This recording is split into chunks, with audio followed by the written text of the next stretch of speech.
seperti tadi, teman-teman harus punya mind mapping belajar yang bagus. Nah, misalkan gini, kalau misalkan teman-teman referensi soalnya itu kurang, teman-teman sudah mencari referensi soal-soal, teman-teman usahakan, Sobi Rekam Edisno, usahakan untuk menentukan soal-soal yang keluar itu apa saja. Sehingga nanti kalau misalkan kita ketemu soal coding itu kita nggak shock duluan, tapi udah tahu dan juga strateginya udah paham nih. Kalau misalkan soal coding pasti ini yang keluar. Nah, ini yang sudah kami rangkum ya berdasarkan pengalaman, yaitu biasanya yang keluar di dalam KKPMT atau coding itu adalah menentukan diagnosa utama. Jadi nanti diberi kasus, diagnosa utamanya apa? Kemudian ada juga dia diminta diagnosa utama dan juga menentukan. Ini termasuk rule MB berapa? Rule MB 1 sampai dengan MB 5 itu termasuk rule yang mana nih? Ya, biasanya yang seperti itu. Kemudian pemilihan underline cause of death. Nah, ini juga banyak. Meskipun nggak banyak ya, 2 sampai 3 soal, tapi berapapun soalnya itu adalah poin untuk kita, teman-teman ya. Jadi, tetap harus kita pelajari dan harus kita kuatkan. Ada juga soal-soal tentang pembiayaan kesehatan yang pastinya sangat beririsan dengan kaidah atau keterampilan coding kita, yaitu kita ada INA CBGS dan juga INA DRG. Dan juga biasanya ada soal untuk penentuan litem. Nah, di kelas rekam medis now ini, teman-teman, kita akan menstimulasi dulu satu soal nih. Coba teman-teman dibaca dulu secara seksama dan juga ditebak dulu. Salah nggak apa-apa, karena kita masih dalam proses belajar. Di sini soalnya adalah seorang PMIK di bagian coding memeriksa resume medis pasien Opjin dengan diagnosa utama sinusitis akut dan diagnosa sekunder karsinoma endoservik, hipertensi, pasien dirawat 5 hari dan dilakukan tindakan histrektomi total. Nah, yang ditanyakan di sini adalah DU-nya apa, diagnosa utamanya berdasarkan reseleksi kasus diagnosa nih. Oke, teman-teman, kita polling ya hari ini ya.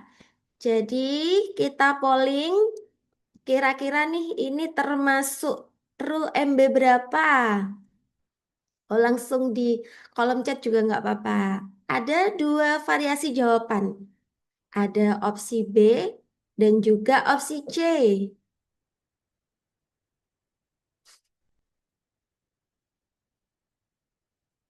Ini pollingnya tolong diubah ya, pollingnya ini sebentar.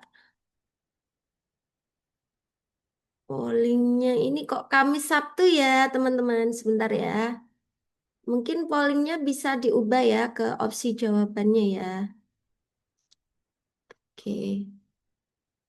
Ada dua variasi jawaban ya. Ada B dan juga ada C dan juga ada E ternyata teman-teman ya. Nah, untuk diagnosanya pasti sudah paham. Diagnosa utama itu adalah diagnosa yang paling banyak menghabiskan sumber daya, entah itu dari SDM, kemudian dari segi kos, maupun bisa kita lihat juga dari spesialisnya, spesialis yang menangani dan juga ruangan.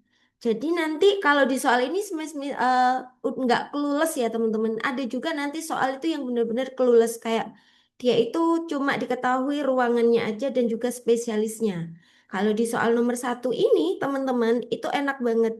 Pertama, dia udah diketahui diagnosanya adalah untuk case pasien objin. Jadi nggak mungkin tuh sinusitis akut kita jadikan rule MB 1. Sorry, diagnosa utama. Nah, di sini dokternya menulis sinusitis akut. Nah, apa sih fungsi kita melakukan preseleksi diagnosa seperti ini, teman-teman? Itu adalah menentukan diagnosa utama yang paling pas di kasus ini.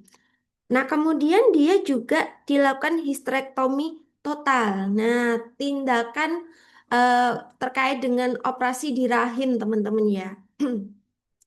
Di sini DU-nya sinusitis akut. So, pasti sinusitis akutnya tidak bisa kita jadikan sebagai diagnosa utama nih, teman-teman ya.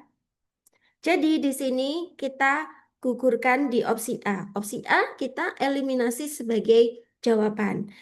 Nah, di sini opsi B, C, dan E itu adalah karsinoma endoservik, di mana karsinoma endoservik ini adalah benar-benar case of gene banget ya.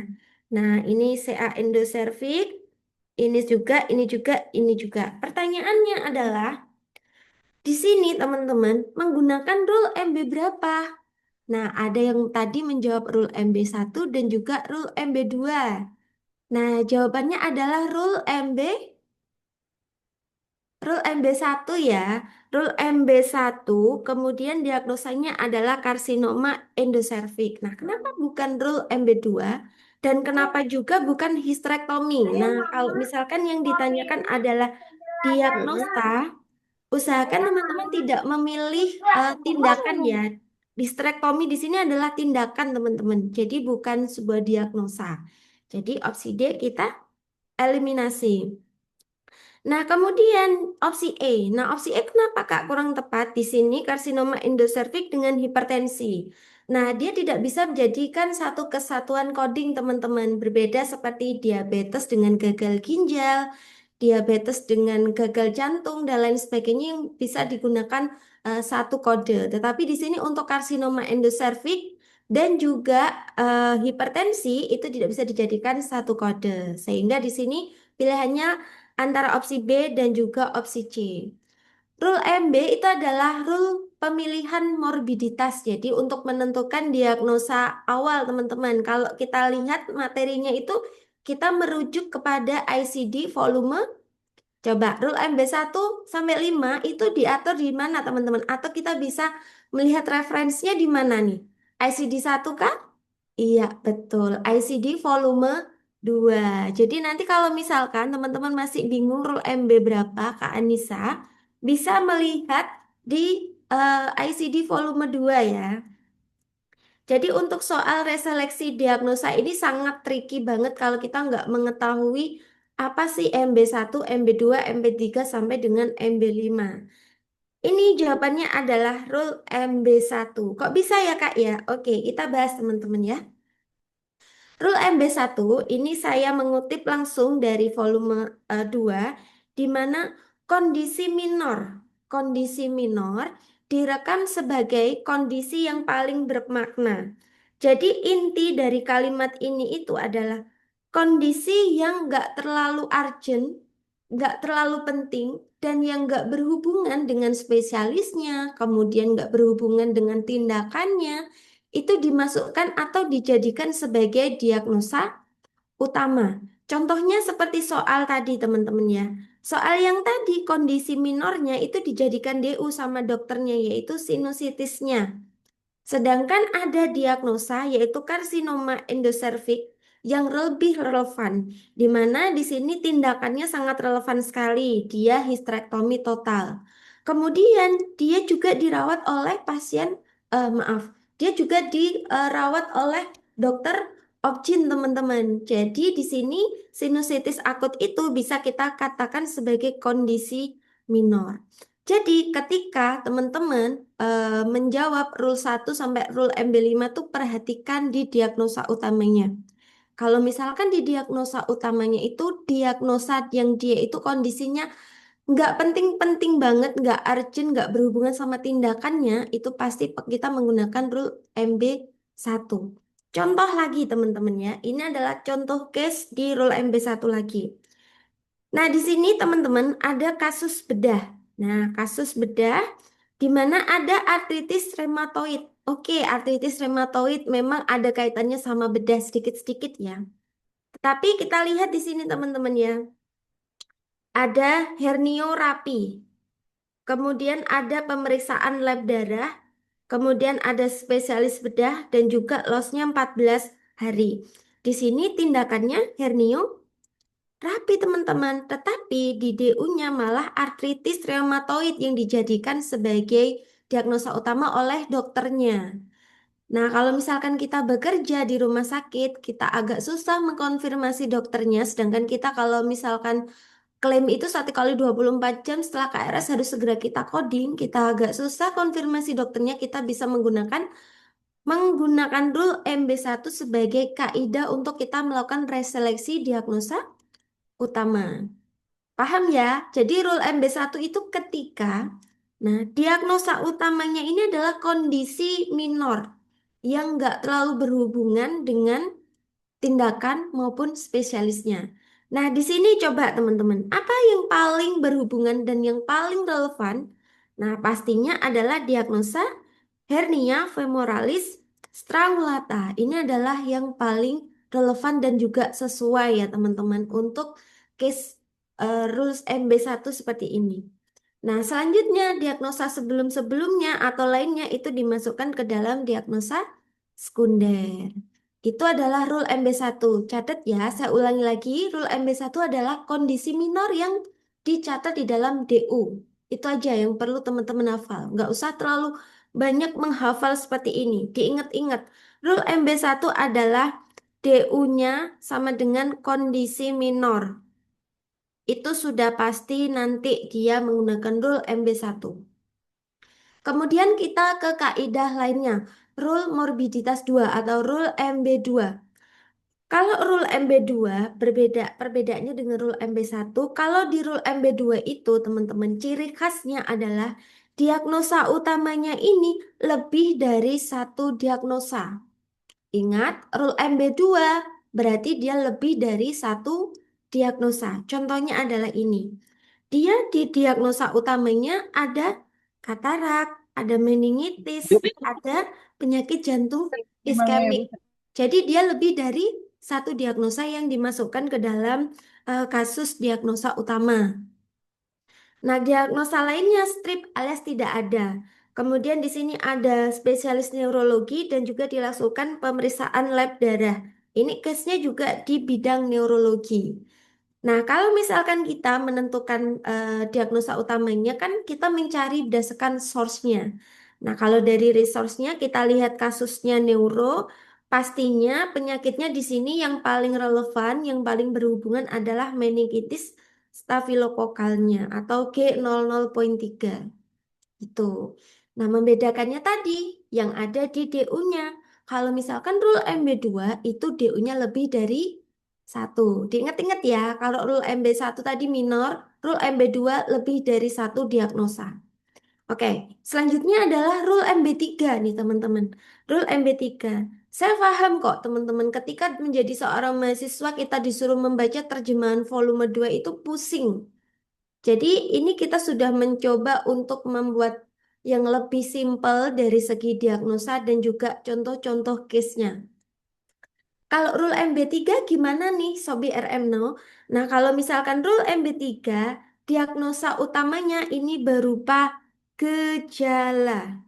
Diingat-ingat tadi kondisi minor, kemudian lebih dari satu. Yang ketiga adalah gejala. Gejala itu biasanya adalah kode R.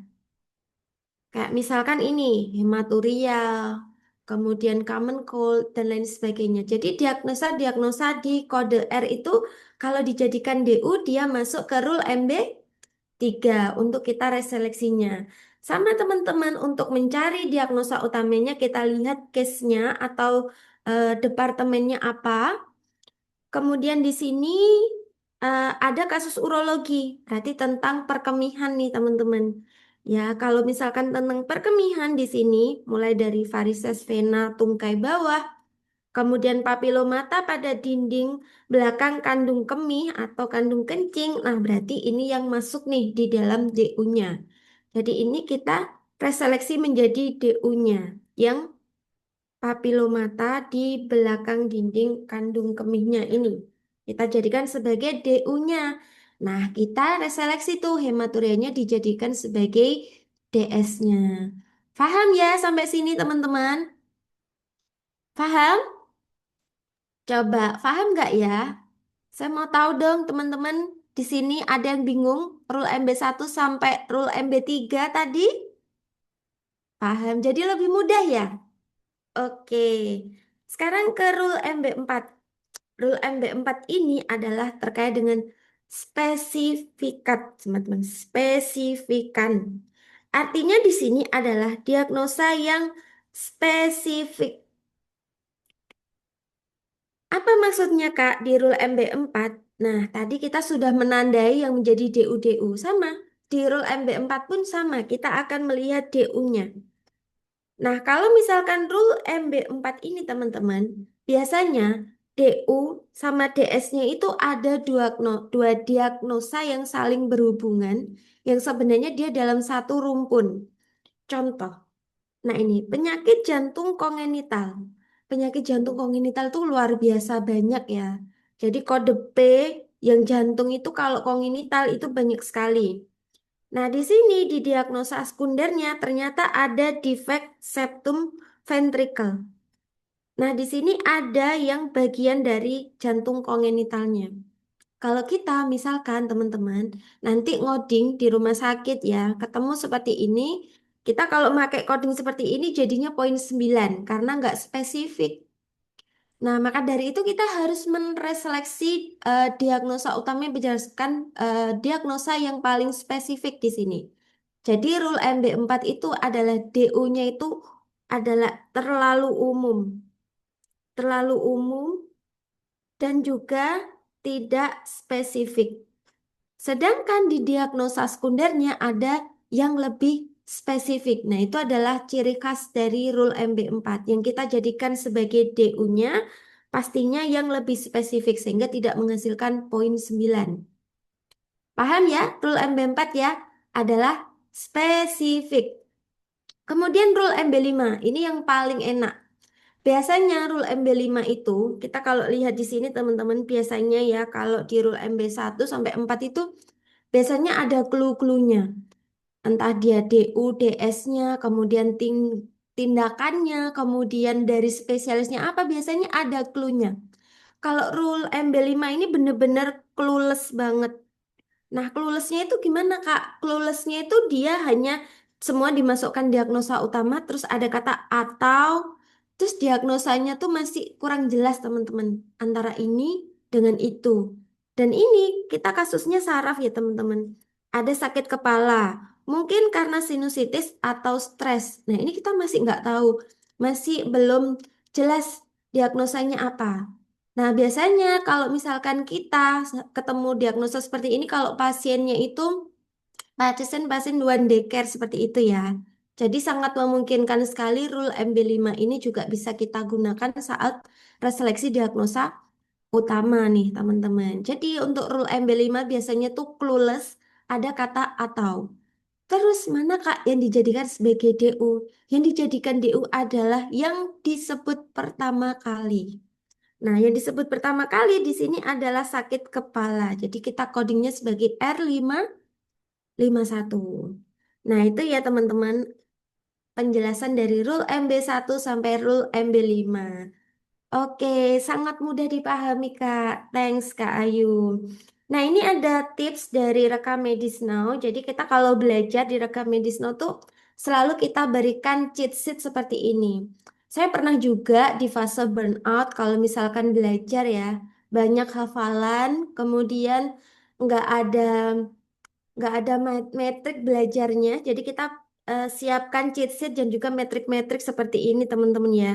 Kalau rule MB1 seperti apa? Ini kalau misalkan kita sejajarkan menjadi satu seperti ini bentuk utuh, kita akan jauh lebih mudah untuk memahami rule MB1 sampai dengan rule MB5 gitu ya teman-teman ya. Jadi ini cheat sheet-nya nanti juga akan kita berikan. Jadi PowerPoint-nya nanti silahkan untuk di-download ya teman-teman. Nanti kita akan berikan di grup. Ini boleh di-capture sebelum nanti kita akan mencoba latihan soal ke soal-soal berikutnya. Ada 5 soal nih tentang rule MB1 sampai dengan rule MB5. Yuk, silahkan di-capture dulu teman-teman.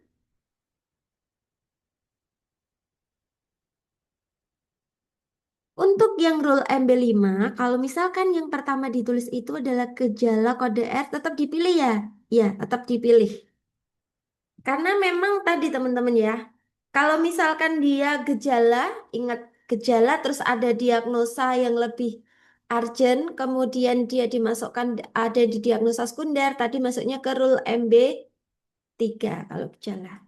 Oke, kita ke soal nomor 2 teman-teman. Saya di sini nggak nanya tentang DU-nya apa, saya cuma tanya, ini rule MB berapa?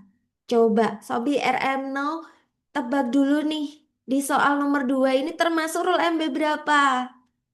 Wah, keren. Keren banget. Langsung ketemu ya rule MB berapa. Kenapa MB2? Ayo, ada yang bisa alasannya kenapa rule MB2 bisa di kolom chat? Kenapa? Yes, DU lebih dari satu. Betul sekali. Di sini adalah rule MB2 di mana DU lebih dari satu diagnosa.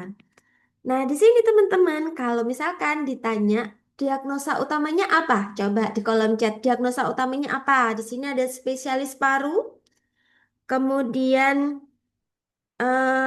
ada bronkonemoni, osteoporosis, dan juga reumatis. Yes, bronkonemoni. Betul ya? Gimana? Sudah hafal banget siap untuk menghadapi UKOM kalau ketemu rule MB1 sampai MB5? Siap. Berapa persen kesiapannya? 100%. Oke, sekarang kita ke soal yang ketiga. Oh, ini tadi ya, sudah ya. Tadi sudah saya jelaskan. Kalau masih ingat, ya berarti teman-teman tadi memperhatikan ya. Oke, rule MB. Rule MB berapa nih? Ya, ini masih enak nih teman-teman ya. Masih di level yang enak untuk menentukan rule MB1 sampai dengan rule MB5. Nah, ini MB3 ya teman-teman, di mana diagnosa utamanya adalah sebuah diagnosa atau di sini hematuria, kode R. Bisa lanjut ke soal berikutnya? Lanjut, Kak. Oke, sekarang ini teman-teman. Gastroenteritis akibat infeksi atau keracunan makanan. Di kode A09, ketentuan rule MB berapa pada kasus di atas, teman-teman?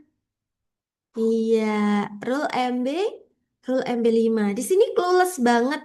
Hanya ada DU, ada kata atau lagi. Jadi diagnosanya masih 50-50 dan ambigu. Biasanya kalau misal pasien yang ODC ya, kita masih masih belum tahu nih kasusnya akan membahas tentang apa.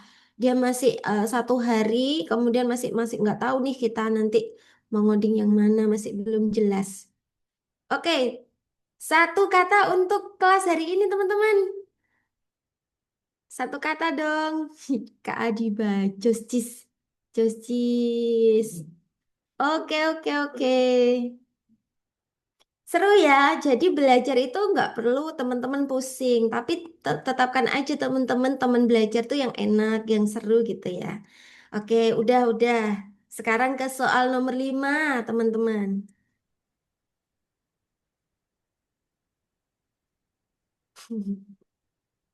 Bohong. Soal dong nomor 5. Nah, coba teman-teman.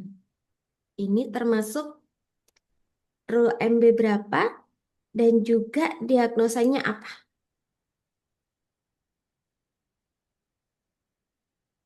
E. Ada opsi lain selain opsi jawaban E? Nah, ada D, ada E. Ada dua opsi jawaban, ada dua variasi jawaban nih teman-teman. Yuk, yuk, yuk. Ini kan ada 164 ya. Ayo, yang lainnya belum menjawab nih Sobi RMno. Ini masih menjawab di kolom chat ya, belum menjawab di soal UKOM. Oke, kita bahas teman-teman. Di sini clue-nya adalah DU-nya kita lihat cerebrovascular accident. Kalau kita tadi mengingat rule MB1 sampai dengan rule MB5, kalau MB5 udah pasti enggak memenuhi ya. Terus rule MB3 juga udah pasti enggak. Jadi ini langsung kita coret. Ini juga lebih dari satu enggak. Jadi ini kita coret. Ada opsi B, D, dan juga E. Nah, teman-teman, terkadang kita masih bingung membedakan MB1 dengan MB4. Nah, MB1 tadi adalah kondisi minor di mana antara DU dengan DS tuh nggak ada hubungan secara patologi, histologi dan lain sebagainya itu tidak ada hubungan sama sekali. Jadi secara patologi anatomi itu nggak ada hubungan, teman-teman. Tapi kalau di rule MB4 itu biasanya ada dua diagnosa yang saling berhubungan. Terus DU-nya itu biasanya adalah diagnosa besarnya. Nah, kalau misalkan di sini adalah CVA. Nah, kalau kita belajar KKPMT, CVA itu ada berapa?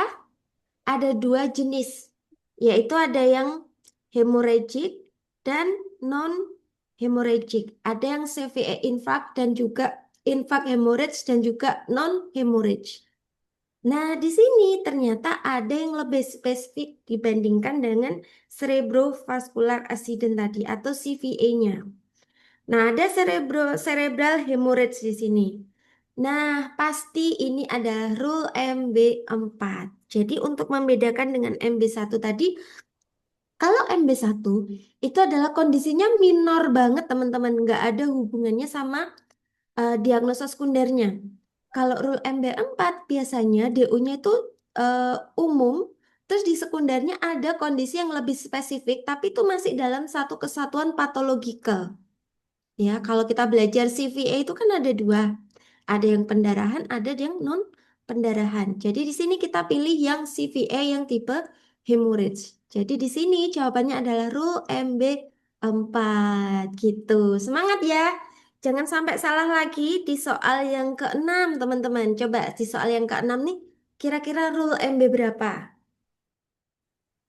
Soalnya agak sedikit panjang ya di soal nomor 6 ini.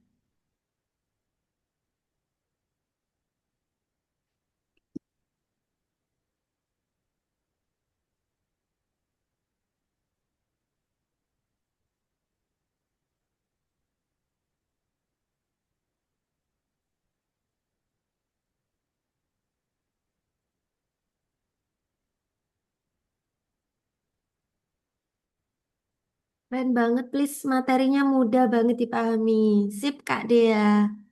Thank you. Ah, Sobi RM No ini emang keren banget sih. Jadi saya tadi jelasin cuma beberapa menit ya, langsung bisa tahu, oh ini rule MB berapa. Oke, kita bedah soalnya teman-teman.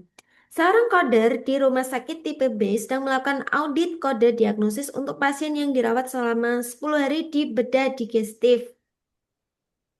Ada yang tahu digestif itu kelompok apa kalau di ICD? A, B, C, Z. Ada yang tahu digestif itu teman-teman? Iya, pencernaan ya di kode K, kelompok K. Nah, DPJP-nya menuliskan hipertensi esensial. Wah, agak nggak nyambung nih ya, agak nggak nyambung antara hipertensi sama bedah digestif. Di resume medisnya adalah hipertensi esensial. Nah, kadang kalau misalkan seperti ini, kita nggak serta-merta teman-teman menentukan HT itu sebagai em, kode utamanya, meskipun di resume itu dokter menulis itu. Itulah fungsi kita untuk memahami rule MB1 sampai dengan MB5 ketika teman-teman nanti bekerja. Karena teman-teman ini adalah sebagai core of apa ya, yang menjadi tulang punggung rumah sakit nanti ke depannya itu adalah teman-teman semua lulusan PMIK yang luar biasa ini. Jadi kalau misalkan kita ngodingnya asal-asalan sesuai apa yang ditulis dokter biasanya belum, karena belum tentu dokter ini menulisnya kannya adalah sesuai gitu ya untuk diagnosa utamanya. Jadi kita sebagai PMIK harus punya kompetensi untuk memilih DU yang tepat supaya nanti klaimnya juga dapatnya yang lebih optimal. Nah, setelah dilakukan analisis kuanti dan juga kuali, ada laparoskopi apendektomi. Nah, dia ada di laparoskopi, jadi perutnya dibuka, kemudian dilakukan apendektomi. Ditunjukkan untuk mengatasi apendisitis akut perforasi.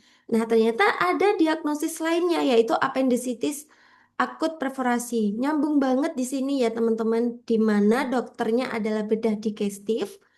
Kemudian dia dirawat 10 hari masih make sense ya. Kemudian dia dilakukan appendektomi. Nah, so pasti bukan HT ya sebagai DU-nya. Nah, nggak mungkin kita pilih rule MB2 karena rule MB2 tadi adalah harus lebih dari satu diagnosanya. Jadi ini kita hapus. Nah, apalagi yang A ya teman-teman, ini salah kaprah. Jadi tetap menetapkan HT sebagai DU-nya itu juga salah. Kemudian MB3. Nah, di sini DU-nya bukan sebuah gejala atau kode R. Ini juga salah. Apalagi ambidektomi. Jadi kalau misalkan DU berbeda ya, DU itu harus berupa diagnosa, kode penyakit bukan kode tindakan. Jadi untuk soal yang ini jawaban yang paling tepat adalah opsi yang B. Dan tadi di kolom chat teman-teman luar biasa ya, sudah satu suara jawabannya adalah B semua. Keren, keren, keren. Saya anggap di materi ini teman-teman sudah lulus ya. Nah, sekarang kita ke materi di mana kita akan diberikan studi kasus. Terus teman-teman akan diberikan beberapa pilihan ICD 10. Kira-kira dari kasus ini, teman-teman akan pilih kode berapa? Jadi semuanya ada kasus TB. Tapi TB-nya ini spesifik teman-teman. Jadi teman-teman harus menentukan digit poin berapa yang paling tepat. Ayo, silakan teman-teman di soal ini untuk dijawab terlebih dahulu.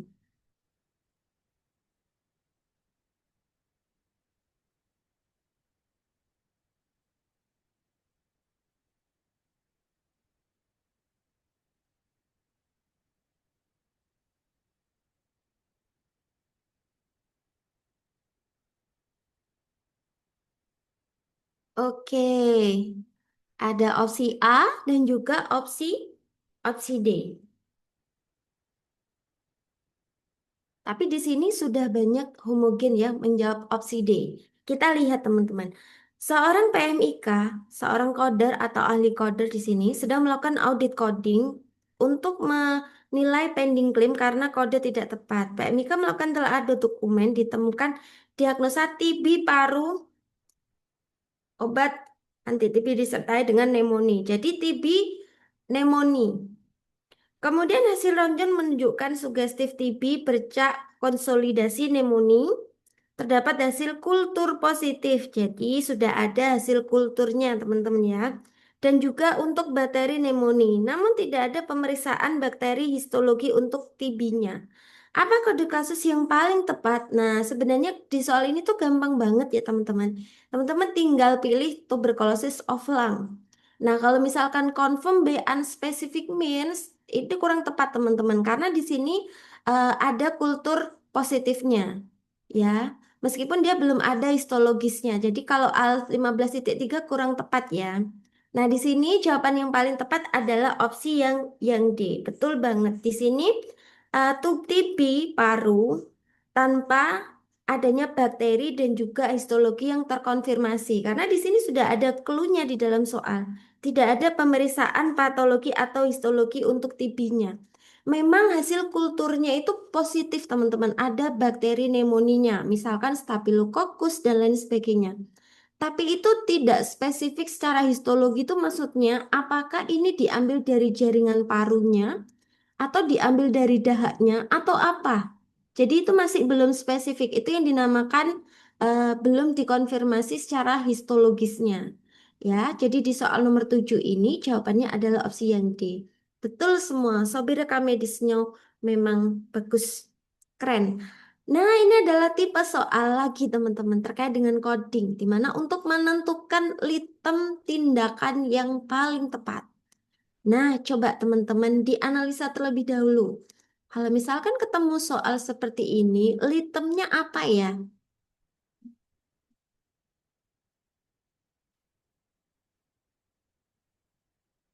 Lobektomi.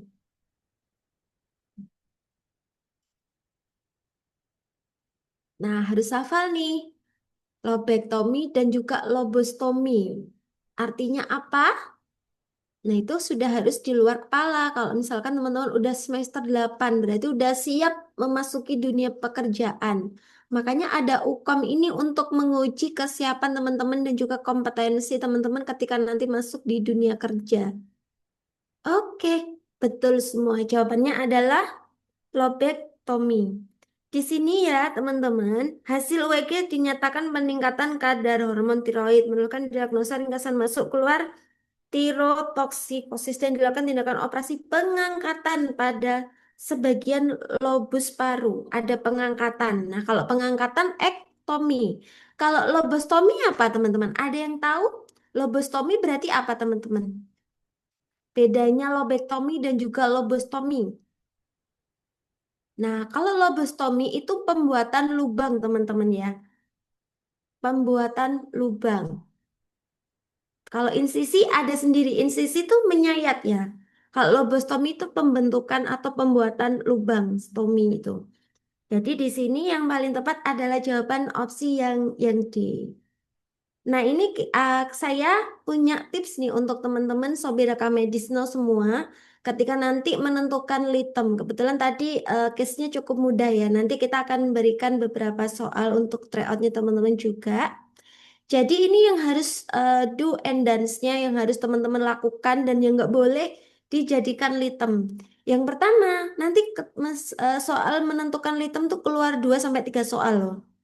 Yang digunakan sebagai litem itu adalah nama penyakit atau kondisinya. Jangan kata sifatnya atau misalkan kayak akut, kronik. Jadi sifatnya akut, sifatnya kronik itu tidak boleh dijadikan sebagai litem, teman-teman ya. Kemudian gunakan misalkan dia ada Alzheimer disease, jangan menggunakan disease-nya, tapi menggunakan tokoh atau nama-nama penyakit dan juga penemunya siapa. Ya, kemudian fraktur femur, ingat nggak boleh menggunakan anatomi sebagai litem kita. Pasti nanti teman-teman nggak akan bisa langsung menemukan secara tepat kodenya kalau litemnya adalah anatomi. Jadi gunakan kata fungsi untuk kondisinya, penyakitnya apa ya, dan juga kondisinya itu berdasarkan apa gitu teman-teman. Nah, yang perlu dihindari dan yang nggak boleh dijadikan litem adalah pertama adalah kata sifat seperti akut, kronik, disease itu nggak boleh. Kemudian jangan menjadikan bentuk anatomi tubuh sebagai litem. Misalkan kayak tadi femur, gaster, shoulder, kayak gitu nggak bisa ya teman-teman. Kemudian jangan langsung mencari singkatan. Apalagi singkatan-singkatan yang tidak terstandarisasi. Gitu ya. Jadi ini adalah tips untuk menentukan litem. Nah, tadi teman-teman sudah mengamati ya. Oh, setiap belajar di sini tuh ada cheat sheet-nya. Kalau misalkan supaya nanti jadikan panduan supaya teman-teman nggak kebalik-balik ya. Nah, ini izin promo ya teman-teman. Kalau misalkan teman-teman mau belajar persiapan UKOM, kita ada kelas online teman-teman. Nah, kelasnya tuh murah banget harganya 79.000. Nah, fasilitas yang didapatkan teman-teman adalah pertama, nanti teman-teman ada 7 kali kelas online bersama saya dan juga ada bersama dengan Pak Desma. Nanti ada 2 mentor yang mengajar teman-teman. Dari 7 pertemuan ini kita akan membahas semua area kompetensinya nih teman-teman. Kemudian teman-teman juga berhak mendapatkan e-book materi. Jadi materi ini kita susun rangkumannya supaya teman-teman ada bekal sebelum menjawab soal sudah dapat oh materinya ini yang bisa dipelajari. Kemudian juga free beberapa latihan soal dari kita dan tentunya karena soal ini adalah soal untuk persiapan UKOM dan juga bagaimana membedah soal, pastinya kita akan berikan super trik untuk menjawab soal. Dan juga kita akan berikan rekaman full access nih. Misalkan ada dari Sobi RMNO yang nggak bisa ikut di kelas gitu. Kita akan berikan rekaman full accessnya. Dan juga teman-teman juga berhak mendapatkan grup belajar eksklusif di mana di situ ada saya dan juga ada Pak Desma. Nanti teman-teman bisa langsung tanya di grup misalkan Kak ketemu nih saya soal seperti ini kok kesusahan. Boleh nanti kita diskusi ya teman-teman ya. Untuk pendaftarannya nanti bisa melalui website edupedialearning.com. Nah, ini adalah contoh nanti e-booknya seperti ini teman-teman. Dan juga latihan soal tryoutnya seperti ini ya. Nanti ada navigasi dari nomornya, nomor soalnya. Jadi ada toggle nomornya. Kemudian ada soalnya. Ini adalah yang kami capture adalah yang pembahasan ya. Jadi ketika nanti jawabannya salah akan berwarna merah dan yang benar nanti warnanya hijau. Jadi teman-teman bisa langsung melihat, oh saya yang salah yang di sini nih gitu ya. Bisa jadi bahan evaluasi belajar. Dan nanti teman-teman untuk platform bimbelnya nanti akan dapat setiap pertemuan itu latihan soal, ada Zoom meetingnya, YouTube, materi itu adalah PPT dari kami yang tentunya bisa teman-teman dapatkan secara uh, gratis juga, include di sini dan juga pembahasannya teman-teman ya. Gitu ya teman-teman, semoga nanti melalui kelas online ini teman-teman bisa lebih terbantu, belajarnya lebih terarah gitu ya. Oke, Kak, soal-soal interpretasi